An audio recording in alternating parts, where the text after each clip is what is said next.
Alhamdulillah, hamdan katsiran thayyiban mubarakan fi kama yuhibbu rabbuna wa yardah.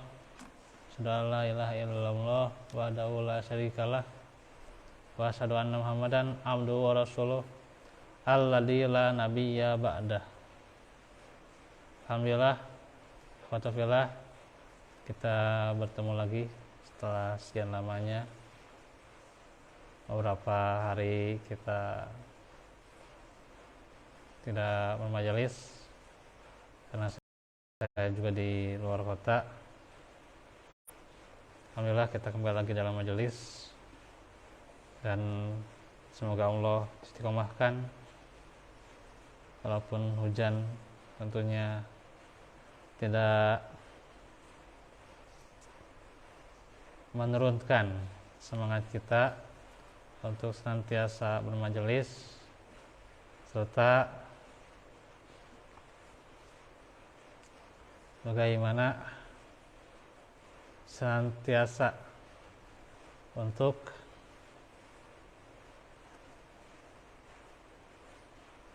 menyempatkan diri kita di majelis yang semoga Allah lapangkan dan juga lancarkan segala urusan kita.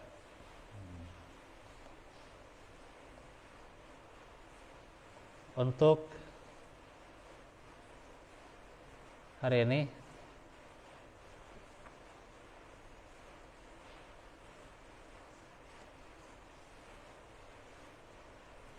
bahasanya tentang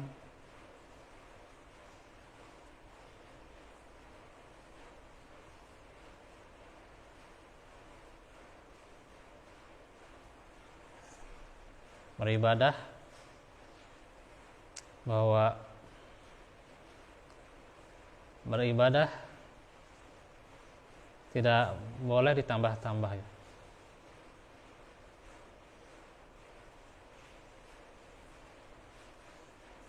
Bahkan dilazimkan keutamaan yang berlebih ya. Sebagaimana yang kita tahu, yang namanya ibadah pada asalnya adalah mamnu'un, terlarang, illa bidalil, kecuali apa? Adanya dalil ya. Jadi ibadah itu bukan saya niatnya baik, saya yang penting niatnya, yang penting saya sudah melakukan kebaikan, enggak. Gitu. Yang penting dapat pahala, enggak gitu juga ya. Tapi yang namanya ibadah itu ada koridornya. Semua jenis ibadah gitu. Iya, ibadah ritual. Ibadah ritual itu ada ibadah kepada Allah, maksudnya ubudiyah, itu ada koridornya. Kalau dalam masalah dunia kita silakan saja. Tentunya itu kita yang lebih mengetahui. Ya. Tapi dalam masalah ibadah harus mengikuti teladan kita, yaitu Rasulullah SAW.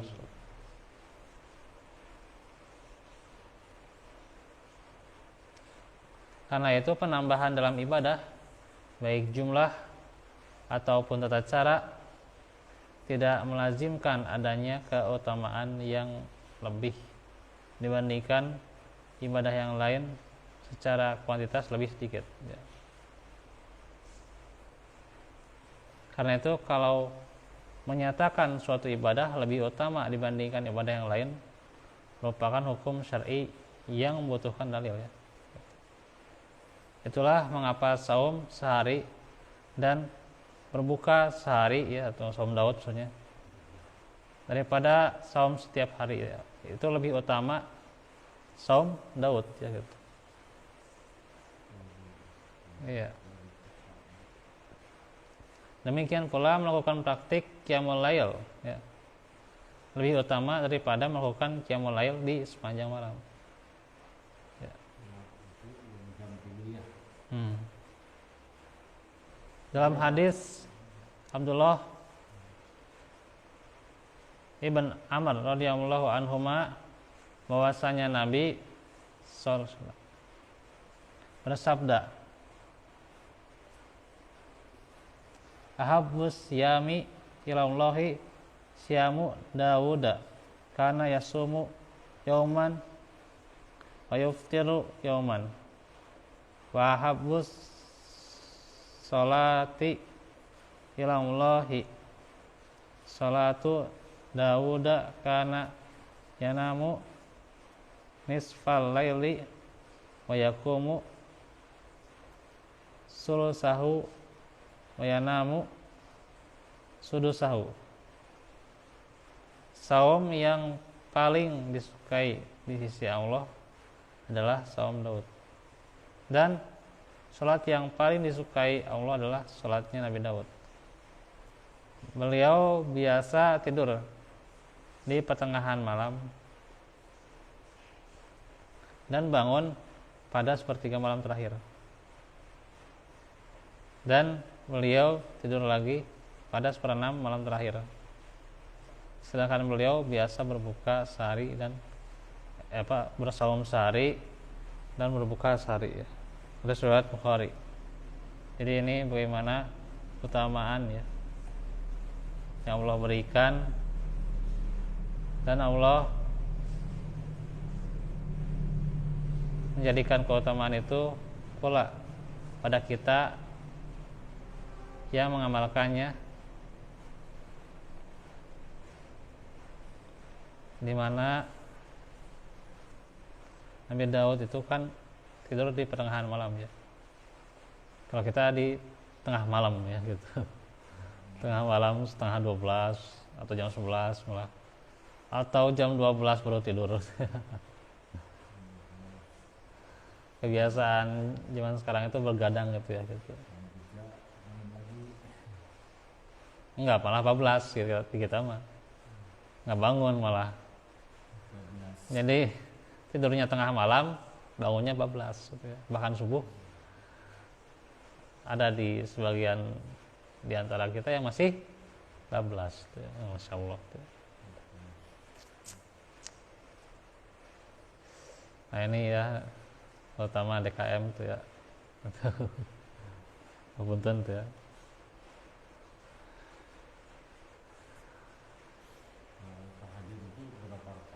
Apa? Minimal 3 ya. Iya. Jadi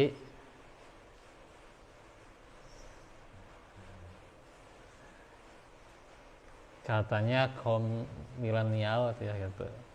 Tidurnya nggak awal malam gitu ya. Tidurnya di tengah malam. Masya Allah.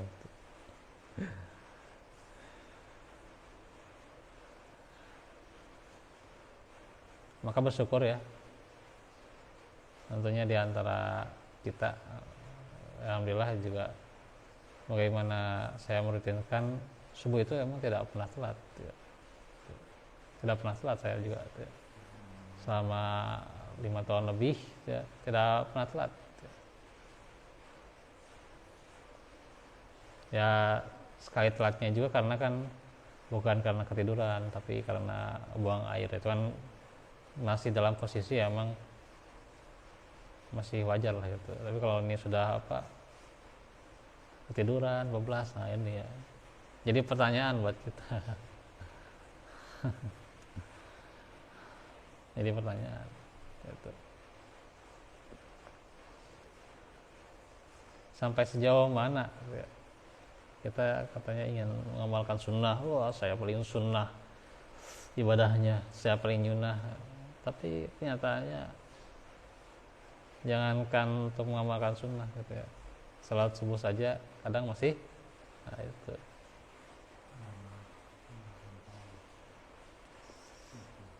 Padahal salat subuh awal waktu dan juga qobliyah subuh itulah bagian dari sunnah gitu ya. Subuh. Iya. Itu setelah adzan itu qobliyah subuh. Iya, iya. Qobliyah subuh namanya juga. Kalau di kereta bisa sholat bisa ya, isyarat gitu. Apa? Kalau pas ke Jawa saya kan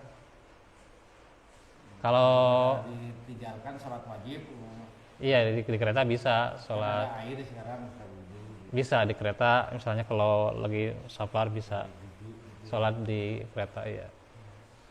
Cuman kalau lagi bisa turun misalnya, kalau misalnya di kendaraan bisa turun, Ya udah. berarti ya turun dulu. Tapi kalau tidak bisa ya nggak apa-apa di kereta. Sholat lohor, sholat asar sudah maghrib sih. Ya zamannya di duhur dulu gitu. Jadi kan nggak di kereta gitu kan. Bisa aja disiasatin gitu. Kalau mau tuh juga disiasatin kan gitu. Kosor. Apa? Hanya diringkes gitu. Iya diringkas, disiasatin kan di waktu Tarik duhur. yang asar ke lohor ya. Apanya? Ya kan sampai sini paling setengah 6 udah telat ini sholat asar. Setengah 6. Iya. Iya ditarik di duhur gitu, disiasatin. Terus nanti maghrib isanya di waktu isya juga nggak apa-apa. Isya itu kalau kita uzur perjalanan ya nggak apa-apa, telat juga, mau tengah malam nggak apa-apa gitu. Karena kan uzur, kecuali kalau menyengaja gitu ya, mengaja ngobrol sing lila gitu ya, isya di akhir-akhir lebih utama, nggak gitu juga gitu ya. Gitu. Uzuran ngobrol, sanes uzur sama gitu. Hayangnya ngobrol gitu ya. Bisa di akhir-akhir gitu. Ya emang betul, isya di akhir lebih utama kalau bisa berjamaah itu juga. Kalau bisa berjamaah. Ya. Apalagi jam berapa? Di akhir ya jam setengah 11. Iya, setengah 11 lah itu. Batasnya sampai jam berapa sih? Bisa. Batasnya itu kan ada situ, batas waktu isya. Cari aja situ di kalender persis kan ada.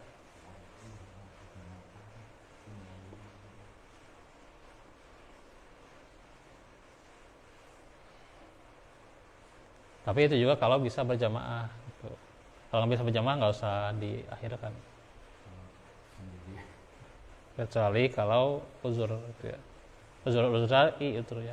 Uzurnya uzur syar'i ya, bukan mengada-adakan uzur ya gitu. Hanya sekedar ngobrol enggak gitu ya.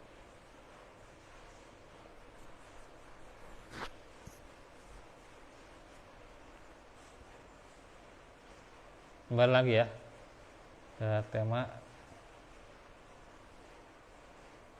Nah, Nabi Daud itu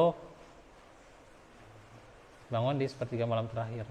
Jadi malam terakhir ya, sepertiga malam terakhir dan tidur lagi di seperenamnya. Seperenam malam terakhir.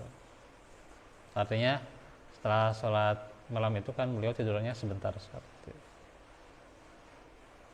Nah jangan sampai sholat sunnahnya diutamakan, sholat wajibnya ditinggalkan. Bahkan bebelas atau telat ya, ini bahaya itu ya.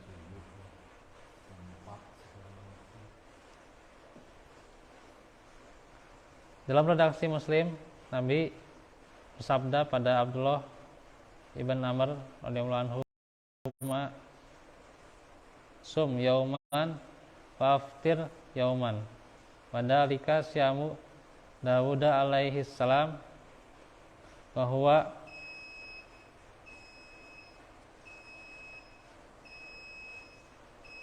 adalus syam. Qala qultu fa inni utiku afdola min dalika. Qala Rasul la afdola min dalika. Kalau begitu saumlah satu hari dan berbukalah satu hari. Itu adalah saum Nabi Daud alaihissalam. Itu adalah saum yang paling adil. Aku Abdullah bin Amr berkata, sungguhnya aku mampu melakukan lebih dari itu ya. Nabi bersabda ya, tidak ada saum yang lebih baik daripada itu ya. Terus saya mau saum setiap hari enggak ya gitu. Ada yang utamanya yaitu saum Daud ya.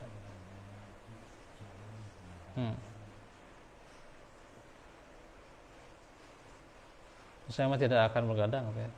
Ada yang utamanya yaitu sholat malam ya gitu. Nggak ada yang bisa melebihi gitu ya. Untuk sholat sunnah ya. Bahkan penambahan dalam ibadah baik dari segi jumlah maupun tata cara terkadang bisa menggeser ibadah itu sendiri ke wilayah bid'ah tuh. Jadi di dalam ibadah tidak ada penambahan ya. Karena syarat peribadahan bisa diterima adalah diantaranya dengan nas ya. Dalil ya, harus ada dalil yang menyebutkan bagaimana ibadah ini, bagaimana contoh Rasul itu. Nah itu tentang ibadah. Nah nanti untuk penjelasan tentang tauhid, tentang ushul iman, alhamdulillah. Jadi emang saya agak memaksakan sebenarnya ini ya, karena HP saya kan yang Sony rusak ya. Dan sangat perlu sekali ya HP untuk kajian gitu ya. Ya terpaksa, walaupun ya alhamdulillah itu ya ada teman yang bisa menjual murah ya, dan saya sudah beli gitu ya. Jadi bisa kembali bisa kembali nanti dikaji kembali. Mudah-mudahan Allah lancarkan dan juga Allah mudahkan ya gitu. Karena tentunya kita mengetahui bagaimana tanggung jawab kita, dan diantara yang paling berat itu diantaranya ya berdakwah itu kan gitu, butuh modal ya gitu, butuh resikonya ya gitu ya. Dan kita emang harus sadar ya gitu, bagaimana dakwah yang begitu resikonya luar biasa gitu ya gitu. Apalagi di perkampungan sampai wah gitu, cuma dikasihnya nggak seberapa gitu ya. Jangan di perkampungan ya, di kabupaten aja itu ada yang dikasihnya nggak seberapa gitu ya.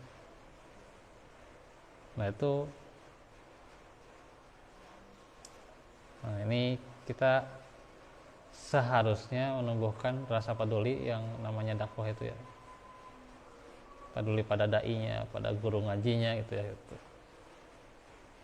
Minimal hadir gitu ya gitu. Minimal hadir. Guru ngaji itu kalau ada murid atau senang muridnya itu bisa hadir gitu ya, bisa menyempatkan waktu gitu ya, bahkan bisa mengorbankan waktu kesibukannya. Itu guru itu senang gitu ya, gereg gitu ya gitu. Kalau murid sudah mundur, aduh sibuk dan karena gak ada waktu dan sebagainya, itu guru itu merasa aduh cemas dan bagaimana ya gitu. Ini si murid bagaimana kedepannya gitu ya gitu. Makanya disinilah kita harus benar-benar munculkan kepedulian kita yang namanya itu rasa empati kepada dakwah gitu. Sehingga tentunya dengan menghadiri majelis, itulah kepedulian kita minimalnya itu hadir gitu. Ya, disitulah yang menjadi modal kita menjadi hamba Allah yang terus senantiasa belajar dan belajar ya, dan tidak menyia-nyiakan waktu kita ya gitu. Karena kita tidak dihisab atas kesibukan kita ya, dan kita tidak dihisab atas kesibukan kita, tapi kita dihisab bagaimana menggunakan waktu kita yang jadinya bermanfaat, efektif gitu ya. Apakah sudah benar bermanfaat, efektif gitu ya gitu. Nah itu ya. Baik saja.